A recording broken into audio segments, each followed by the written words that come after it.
যারা হয়তো মনে করতেছেন যে আওয়ামী লীগ ক্ষমতা থেকে চলে গেছে, আওয়ামী লীগ একেবারেই শেষ, এই চিন্তা ভাবনা যাদের মাথায় আছে আমি বলবো যে তারা একেবারে বোকার স্বর্গে কিন্তু বাস করছে। দলই ঘোষণা হয় নাই, পদ নেয়া টানাটানি। ছাত্রদের নতুন রাজনৈতিক দল ঘোষণার আগেই, মানে মাঠে আসার আগেই শীর্ষ পদ নেয়া। জাতীয় নাগরিক কমিটি, বৈষম্য বিরোধী ছাত্র আন্দোলনের অন্দরে লড়াই চলছে। মোহাম্মদ ইউনূস বুঝে গেছেন তার বিদায় ঘন্টা বাজতে যাচ্ছে, কারণ তারা বুঝতে পারছে তাদের অবস্থা তাদের লেজ গুটিয়ে আসছে। হাতঢোল পিটিয়ে মহাসমারোহে সরকারের পৃষ্ঠপোষকতায় যে নতুন রাজনৈতিক দলটি আত্মপ্রকাশের কথা ছিল, সেই দলটি আত্মপ্রকাশের আগেই ভাঙনের মুখে। দর্শক, গুরুত্বপূর্ণ ভিডিওতে আপনাকে স্বাগতম। দর্শক, আজকের এই ভিডিওতে আপনাদের সামনে বেশ কয়েকটি গুরুত্বপূর্ণ ভিডিও ফুটেজ নিয়ে হাজির হয়েছি। দর্শক, আজকের এই ভিডিও শুরুটা দেখে বুঝতে পেরেছেন আজকের নিউজটা কতটা গুরুত্বপূর্ণ হতে চলেছে। এমনকি দর্শক, আজকের নিউজে কি ধরনের ভিডিওগুলো আপনারা দেখতে চলেছেন। তো দর্শক, যারা এই ভিডিওটি এখন প্লে করেছেন তাদের উদ্দেশ্যে বলবো ভিডিওটি না টেনে সম্পূর্ণ ভিডিওটি মনোযোগ সহকারে দেখবেন, তাহলে বিস্তারিত বিষয়গুলো আপনারা বুঝতে পারবেন। তো দর্শক, আর কথা না বাড়িয়ে আজকের ভিডিওটি আমরা দেখে আসি। যারা হয়তো মনে করতেছেন যে আওয়ামী লীগ ক্ষমতা থেকে চলে গেছে, আওয়ামী লীগ একেবারেই শেষ, এই চিন্তা ভাবনা যাদের মাথায় আছে আমি বলবো যে তারা একেবারে বোকার স্বর্গে কিন্তু বাস করছে। যদি আপনি একটু ব্রেন খাটিয়ে চিন্তা করেন যে বাংলাদেশের শুরু থেকে, আমি এর আগেও এইটা নিয়ে একটা ভিডিও বানিয়েছিলাম যে বাংলাদেশের শুরু থেকে এমন একটা রেকর্ড আমাকে দেখাতে পারবেন যে একটি রাজনৈতিক দল পরপর 2 টার্মে ক্ষমতায় আছে? একটাও নাই। এদেশের মানুষ 5 বছরের বেশি কোনো দলকে ক্ষমতায় রাখে না। তো আওয়ামী লীগ একটা সময় ক্ষমতায় আসবে, সেটা হতে পারে 5 বছর, 7 বছর অথবা 8 বছর পরে। তো আওয়ামী লীগ যখন ক্ষমতায় আসবে তখন দেশে যা যা ঘটবে সেই বিষয়ে আমি একটু থিওরি দেবো আপনাদেরকে। তো বাংলাদেশে আওয়ামী লীগ আবার যখন ক্ষমতায় আসবে তার প্রথম যে ঘটনাটা ঘটবে সেটা হচ্ছে বর্তমানে বিএনপির যে সমস্ত নেতাকর্মীরা, কিছু যে সমস্ত নেতাকর্মীরা ক্ষমতার অপব্যবহার করতেছে এবং যারা যা নাই তাই করতেছে, ক্ষমতা পেয়ে প্রত্যেকটা মানুষের উপরে স্টিম রোলার চালাচ্ছে, নির্যাতন করতেছে, চাঁদাবাজি করতেছে, এই সমস্ত পাতি নেতাদেরকে এরকম গুনে গুনে আওয়ামী লীগ তাদেরকে ধরে আনবে। যদি বাসায় ঘুমিয়ে থাকে বাসা থেকে তুলে আনবে, যদি মাটির নিচেও থাকে এরা মাটির নিচ থেকে আওয়ামী লীগ ওদেরকে তুলে কয়েকদিনের মধ্যে অসংখ্য বিএনপি নেতাকর্মীকে আওয়ামী লীগ হত্যা করবে। সবচেয়ে টপ মাস্তানগুলা আওয়ামী লীগ করে। যদি আওয়ামী লীগের 100 জন কর্মী আপনি যাচাই করেন, 100 জনের মধ্যে 80 জন হচ্ছে ক্যাডার। এই যে কিছুদিন আগে একটা নিউজ দেখলাম যে একজন ছাত্রলীগ কর্মী সে বাড়ি থেকে পলাতক, এখন তাকে খোঁজ দিয়ে গেছে আরেক দল লোকজন, যাওয়ার পরে দেখতেছে যে সেই ছাত্রলীগ কর্মী বাড়িতে নাই, তার মা নামাজ পড়ছিল, ওই অবস্থায় তার মাকে কুপিয়েছে। নিঃসন্দেহে এটি একটি জুলুম এবং এই জুলুম কিন্তু বেশি দিন চলে না। তো এইরকম জুলুম, অত্যাচার, নির্যাতন যারা করতেছে তাদের একটাবার ভাবা উচিত যে ক্ষমতা চিরস্থায়ী না। আওয়ামী লীগও কিন্তু মনে করেছিল যে 2041 সাল পর্যন্ত আমরা ক্ষমতায় থাকবো।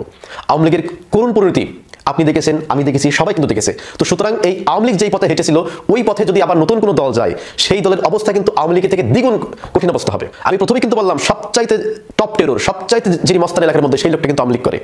আর আওয়ামী লীগ অধিকাংশই কিন্তু প্রতিশোধ পরায়ণ। তো আপনি তার গায়ে যদি একটা কোপ দেন, সে পরবর্তীতে যদি সুযোগ পায় আপনাকে 2টা কোপ দিবে। আপনি যদি একবার তার বাড়ি পোড়ান, সে আপনার বাড়ি সহ আপনার ব্যবসা প্রতিষ্ঠান কিন্তু পুড়িয়ে দেবে যদি তার সেই সুযোগটা আসে। তো সুতরাং এই ঘটনাটা কিন্তু ঘটবে যেদিন আওয়ামী লীগ ক্ষমতায় আসবে। এরপরে আওয়ামী লীগ ক্ষমতায় আসলে 2 নম্বর যে ঘটনাটা বাংলাদেশে ঘটবে সেটা হচ্ছে সমন্বয়কদেরকে ধরে ফাঁসি দিবে। কিভাবে জানেন? যে তারা তখন বলবে যে এই জুলাই এবং 5 আগস্ট, এই 5 আগস্টে যে ঘটনাগুলো ঘটছিল এই ঘটনার তারা কিন্তু বিচার করবে। 1971 সালে মুক্তিযুদ্ধের সময় যারা রাজাকার ছিল, বঙ্গবন্ধুকে যারা হত্যা করেছিল, সেই 40 থেকে 45 বছর আগে যারা এই অপরাধগুলো করেছিল, 45 বছর পরেও কিন্তু আওয়ামী লীগ তাদেরকে বিচার করেছে। তো সুতরাং 5 তারিখে আওয়ামী লীগের যে সমস্ত নেতাকর্মীদেরকে হত্যা করা হয়েছে, যে সমস্ত পুলিশদেরকে হত্যা করা হয়েছে, এগুলো কিন্তু আওয়ামী লীগের কাছে রেকর্ডেড।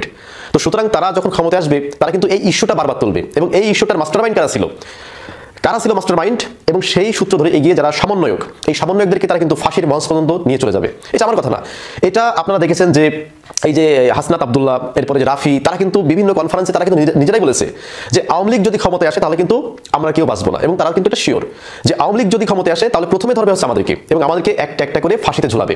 এই কাজটা কিন্তু আওয়ামী লীগ করতে পারে যদি পরবর্তী সময়ে তারা কখনো ক্ষমতায় আসে। এরপরে বাংলাদেশ আওয়ামী লীগ যখন ক্ষমতায় আসবে তখন তারা 3 নম্বর একটি ভালো কাজ করবে। সেটা কি জানেন? তারা আমেরিকার সাথে গুড সম্পর্ক করবে। এবার বিশ্বাস করেন, এবার তারা আমেরিকার সাথে যে সম্পর্ক করবে এই সম্পর্ক তারা আর কখনো ছিন্ন করবে না। কারণ তারা খুব ভালো করেই বুঝে গেছে, জেনে গেছে যে আমেরিকাকে টেক্কা দিয়ে শুধুমাত্র ভারতের পক্ষে রাজনীতি করে কিংবা ভারতকে ধরে দেশে টিকে থাকা সম্ভব না। আন্তর্জাতিক সমর্থন আমরা হারিয়ে ফেলবো। তো আন্তর্জাতিক সমর্থন ধরে রাখতে হলে কি করতে হবে? পশ্চিমা বিশ্বের সাথে আমাদের ভালো সম্পর্ক স্থাপন করতে হবে। যেই ভুলটা করেছিল শেখ হাসিনা, তিনি বারবার কিন্তু নিষেধাজ্ঞা করেছিল আমেরিকার বিপক্ষে। কে হচ্ছে 18 ঘন্টা পাড়ি দিয়ে ওই আমেরিকায় আমাদের না গেলে কিছুই হবে না। এরপরে পিটার হাসকে রাজহাঁস বলে তাকে যা নাই তাই ইচ্ছা করলেন। 2018 সালে আমেরিকার রাষ্ট্রপতির গাড়িতে হামলা করলেন। আমেরিকা কি অতই হচ্ছে বোকা মনে করেছেন? খেয়াল না, আমেরিকা 5 বছর আগে আমেরিকা যে প্ল্যান করে ফেলেছিল যে এই আওয়ামী লীগ গভর্নমেন্টকে ফেলে দিবে যে কোনো কায়দায়, তারা কিন্তু ফেলে দিয়েছে। তো সুতরাং আমেরিকার সাথে খেলে, যেখানে বিশ্ব যারা বড় দেশ, সুপার কান্ট্রি মানে সুপার পাওয়ার কান্ট্রি, সেই সমস্ত দেশগুলা আমেরিকার সাথে খেলে কিন্তু পারে না। আর সেখানে আমরা ছোট্ট একটা দেশ আমেরিকার সাথে আমরা খেলতে গেছি। আমরা না, আওয়ামী লীগ খেলতে গেছে।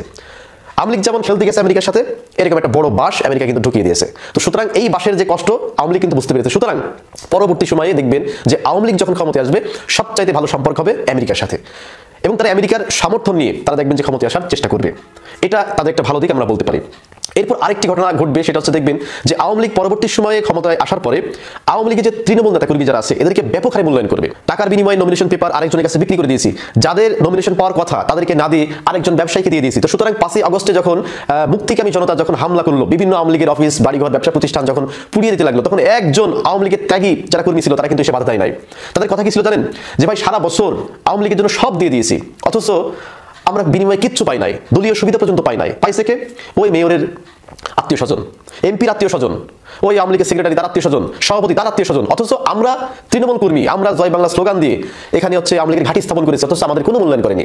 এই দুঃখে কষ্টে অনেক আওয়ামী লীগ কিন্তু এই আওয়ামী লীগের প্রতি যে একটা শক্তি ছিল, জোর ছিল, এটা তারা হারিয়ে ফেলেছিল। তো আওয়ামী লীগ এটা এখন খুব ভালো করে বুঝতে পেরেছে যে তৃণমূল নেতা কর্মীদেরকে মূল্যায়ন না করার ফলে আজকে আমাদের এই করুণ দশা। তো সুতরাং তারা এরপরে যদি কখনো ক্ষমতায় আসতে পারে, তারা দেখবেন সবচেয়ে বেশি মূল্যায়ন করবে আওয়ামী লীগের যারা তৃণমূল পর্যায়ে যারা নেতা কর্মী আছে এদেরকে সবচেয়ে বেশি মূল্যায়ন করবে। মোহাম্মদ ইউনূস বুঝে গেছেন তার বিদায় ঘন্টা বাজতে যাচ্ছে। এই প্রসঙ্গটা নিয়ে কথা বলবো। প্রথম কথা হচ্ছে যে নির্বাচনের যে একটা বিলম্ব ছিল বা দীর্ঘ সময়ের একটা বার্তা ছিল মোহাম্মদ ইউনূসের পক্ষ থেকে কিংবা মোহাম্মদ ইউনূসের সরকারের পক্ষ থেকে, সেই বার্তাটা কিন্তু নিয়ে এসছে। নির্বাচনটি কাছে এসে পড়েছে, 26 পর্যন্ত আর দীর্ঘায়িত হচ্ছে না। মোহাম্মদ ইউনূস নানান বার্তায় সবসময় বারবার এটি বলছেন। সর্বশেষ বিদেশ সফরে গিয়ে দুবাই সম্মেলন, দুবাই ওয়ার্ল্ড গভর্নমেন্ট সম্মেলন, সেখানে গিয়েও তিনি বলেছেন যে ডিসেম্বরের মধ্যে নির্বাচন। এটি ডিসেম্বর নয়, এটি আরও আগে নির্বাচনটি হতে পারে, কারণ নানান তর্জন গর্জন চলছে। স্থানীয় সরকার নির্বাচন, এটা সেটা অনেক কিছু চলছে। যেমন গতকালকে একটি ঐক্যমত্য সম্মেলন, সব রাজনৈতিক দল, সব বলতে সব নয়, সব যদিও বলা হচ্ছে কিন্তু তবুও সব নয়, কিছু রাজনৈতিক দলের নেতৃবৃন্দের সঙ্গে মোহাম্মদ ইউনূস বৈঠক করেছেন এবং সেই বৈঠকেও আশাবাদ ব্যক্ত করেছেন যে ডিসেম্বরের মধ্যে নির্বাচন অনুষ্ঠিত হবে। সেখানেও প্রশ্ন এসছে যে আগে স্থানীয় সরকার নির্বাচন, স্থানীয় সরকার নির্বাচনটি আগে করবারও একটি গভীর ষড়যন্ত্র আছে। সেই ষড়যন্ত্র, বিশেষ করে প্রধান রাজনৈতিক দল বিএনপি সেই ষড়যন্ত্রের ফাঁদে পা দিতে চান না, এখন পর্যন্ত সেটাই বোঝা যাচ্ছে। দেখুন, মোহাম্মদ ইউনূসের যে বিদায় ঘণ্টা বেজে গেছে সাম্প্রতিক নানা ঘটনায় সেটি পরিষ্কার। মোহাম্মদ ইউনূসকে আমি দেখতে চাই তিনি একজন নোবেল পুরস্কার বিজয়ী, একটা সম্মানের আসনেই দেখতে চেয়েছিলাম, কিন্তু বিগত 6 মাসে বাংলাদেশের যে ক্ষতি করেছেন আমি সেই সম্মানের জায়গায় রাখতে চাই না। আমি তাকে শুধুমাত্র একজন ক্ষুদ্র ঋণ ব্যবসায়ী হিসেবেই দেখতে চাই। ব্যবসায়ী নানা ধরনের আছে, সৎ ব্যবসায়ী, অসৎ ব্যবসায়ী।